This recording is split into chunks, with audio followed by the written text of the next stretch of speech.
And now, the evil engagement. When an evil djinn named Nadakhan appears, freed from the teapot that had imprisoned him for ages, he immediately gets up to no good. The djinn has the ability to grant wishes, but they always turn against the wisher. The ninja make a big mistake when they wish for the power to defeat him. Now Naya is on the verge of becoming Nadakhan's bride. Only a handful of ninja are left to fight the djinn, and most important to this particular story, Clancee, the peg-legged serpentine pirate, has to figure out how to bake a wedding cake. There is going to be a wedding, Nadakhan announced to his assembled crew. Make the necessary preparations. The crew of the flying pirate ship Misfortune's Keep glanced at each other as their djinn captain stalked away. Everyone knew they had to obey orders and help make the wedding between Nadakhan and Naya a success. They also knew what would happen to them if the ceremony was a failure. Nadakhan wasn't known as the forgiving type, so no one wanted to be the first to volunteer to be wedding planner. Well, almost no one. Wow, romantic, Clancee cried, hopping around on his wooden leg. I haven't been to a wedding since... Actually, I've never been to a wedding, but I bet they're fun. Flintlock, the djinn's trusted first mate, and Dogshank, a hulking brute, looked at each other with big smiles creeping onto their faces. It looked like they had found their wedding planner. Clancee was excited about being given the job of organizing the big event. Sure, there were challenges, like the bride hating the groom, but all weddings came with minor obstacles, or so he had heard. The first thing he had to do, he decided, was make a list. Music, food, Naya's dress, he said, jotting them down on his list. Oh, and a cake. Can't forget that. The dress was easy. Nadakhan insisted on Naya wearing his mother's wedding gown. It had 4 sleeves, but that could be fixed. Since the groom was much too busy to talk to him, Clancee decided to discuss arrangements with the bride. What kind of flowers would you like? He asked Naya. Stinkweed, she replied. Is there anyone I should leave off the guest list? Yes, the groom. What do you want as a wedding gift? To skip this wedding, Naya snarled.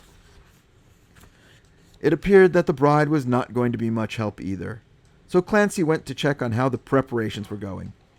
Bucko, whose real name was Colin, but that's not a very pirate name, Flintlock, and some of the other pirates were busy transforming the interior of the djinn temple into a wedding chamber. Clancee marked it off his to-do list and left them to their work. He headed for the ship's kitchen galley. It was time to make the wedding cake. Clancee had been hoping Doubloon would be free to help him. It was true that Doubloon didn't know how to cook, but he had once robbed a baker, so that gave him more experience in the kitchen than any of the other pirates. But Doubloon was busy stealing the music for the ceremony. Baking the cake was going to be up to Clancee.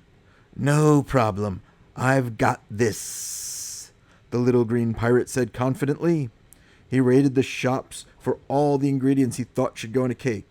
Flour, eggs, milk, sugar, peppers, chicken, barbecue sauce, a loaf of bread, and just a hint of lime. He mixed them all up in a pot and hung the pot over a fire. Now I just need to let this cook for 6 hours, and I'm done, Clancee said happily. It was almost time for the wedding rehearsal, so he left the galley to check on how the other preparations were coming along. Doubloon had returned with the music. It took Clancee a long time to find something he liked. Most of the songs were about raiding small towns or sacking merchant ships. Sadly, there just weren't that many pirate love songs. Clancee finally picked a sea shanty that sounded vaguely ceremonial and didn't have lyrics about stealing and firing cannons. Clancee was about to practice conducting the wedding ceremony when he was distracted by a wonderful smell. The cake! He rushed below decks to see how his creation was doing. As he rounded the corner to the galley, he collided with something soft and spongy, the bounced him up against a wall. The pirate's eyes went wide. The hallway was filled with cake from floor to ceiling. The stuff was growing by the minute, moving farther and farther down the passage. Something about his recipe had gone very wrong, he decided. Probably too much chicken, Clancee said. There was only one thing to do. He drew his sword and attacked. Hacking and slashing, Clancee carved a path through the cake, trying to reach the galley. It was a hard-fought battle. Every time he thought he was on the verge of victory, the growing cake would close in around him again. At one point, he thought maybe he could eat his way through it, but he had been right the first time. There was way too much chicken. No baked good is going to stop me, Clancee yelled, charging forward. Behind him, the cake was now starting to climb the stairs to the main deck. Unfortunately, it hadn't turned out to be a very light and fluffy, so the weight was starting to drag Misfortune's keep down. At last, Clancee spotted the bubbling pot. He pushed his way through the sweet treat and yanked the pot off the cooking fire. Now he just had to find a way to explain all of this to the others. "What in the Silver Sea is going on here?" bellowed Flintlock. He was standing in the door of the galley, covered in cake crumbs and goo. Clancee thought fast. A new ninja, he stuttered.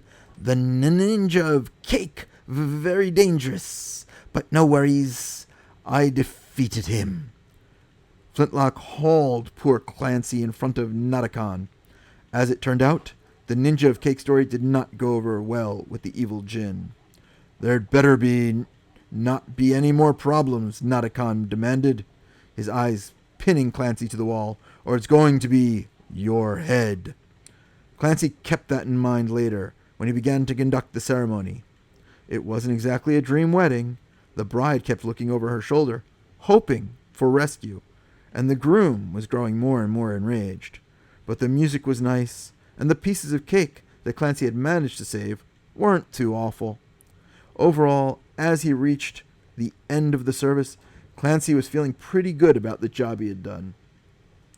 And under the watchful eye of this seventh son, may this crown codify this renewal today and for years to come, he said quickly, trying to make the marriage official before the djinn lost patience. Suddenly, the sound of cannon fire came from outside the main doors. A minute later, the doors burst open to reveal the ninja team, reunited and ready for battle. And by the power vested in me, Clancee said, even faster, I now pronounce you all powerful. Clancee dove onto the nearest piece of furniture as the ninja confronted Nadakhan. The heroes were already realizing they were too late. Nadakhan and Naya were married. Yuck! Nadakhan quickly used his terrible magic to put his new bride to sleep as he turned to face the ninja. Oh boy, thought Clancee, those ninja don't stand a chance. But if Nadakhan wins, what's going to happen to me? As Nadakhan created duplicates of himself to battle the heroes, Clancee went over in his mind all the little problems there had been at the wedding. Just the fact that the entire lower deck smelled of barbecue chicken and cake would probably be enough to get him banished forever. He had never seen the all-powerful djinn so angry, and it was a pretty scary sight. He had to do something, but what? Get out of the temple and try to hide? Do something really heroic so Nadakhan wouldn't destroy him for at least another day or so? Or could he, would he, did he dare help the ninja? Oh no, I couldn't do that, Clancee said to himself. I'm a pirate. I plunder and loot, and I could never. A couple dozen duplicates of Nadakhans were now battling ninja all over the room. Holes were being blown in walls. Pirates were being tossed through the air, and the djinn's dreadful laughter was ringing everywhere. Clancee had to decide, but he couldn't. He sat down on the floor, covered in wedding cake, looked around at the wreckage of the wedding, and the crazed djinn on a rampage.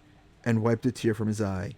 Now I get why people could cry at weddings.